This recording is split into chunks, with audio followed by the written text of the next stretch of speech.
వయసుతో పాటు వచ్చే ఈ కైండ్ ఆఫ్ పెయిన్స్ ఏవైతే ఉన్నాయో, వాటికి ఓజోన్ థెరపీ బాగా వర్క్ చేస్తుందని విన్నాం సార్. అసలు ఓజోన్ థెరపీ అంటే ఏంటి? అది ఎలా వర్క్ అవుతుంది? సో, ఎస్పెషల్లీ కోవిడ్ ఇన్ఫెక్షన్ అయ్యాక గాని, కోవిడ్ వ్యాక్సిన్ తీసుకున్నాక చాలా మందికి ఆటో ఇమ్యూన్ కండిషన్స్ అంటాం. ఓకే. అంటే బాడీనే మన సెల్ఫ్ డిస్ట్రక్షన్ చేసుకునే కొన్ని డిసీజెస్ ఉంటాయి.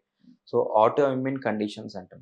లైక్ అది మన జాయింట్‌లో ఉన్న కార్టిలేజ్ రావచ్చు, సైనోవియం కావచ్చు, హార్ట్‌లో ఉన్న టిష్యూస్ మీద రావచ్చు. ఎక్కడైనా ఆ నార్మల్‌గా ఉన్న టిష్యూస్‌ని మన బాడీ ఏమనుకుంటది అదొక బాక్టీరియానో, వైరసో అనుకుని ఎందుకంటే దానిలో ఉన్న కెమికల్ స్ట్రక్చర్ అండ్ మన బాడీలో ఉన్న కొన్ని సెల్స్ కెమికల్ స్ట్రక్చర్ సిమిలర్‌గా మాలిక్యులర్ మిమిక్రీ అవుతుంది. ఓకే. సో, దానివల్ల బాడీనే సొంత సెల్స్‌ని డిస్ట్రక్ట్ చేసుకుంటుంది. ఓకే. సో, ఈ క్రమంలో మనకి జాయింట్ పెయిన్స్ రావడం, కీళ్ళవాతం రావడము, టెండాన్స్ గాని, లిగమెంట్స్, మజిల్స్ ఇంజ్యూరీస్ అవ్వడము, హార్ట్‌లో గాని ఇష్యూస్ అవ్వడం, స్ట్రోక్ రావడం.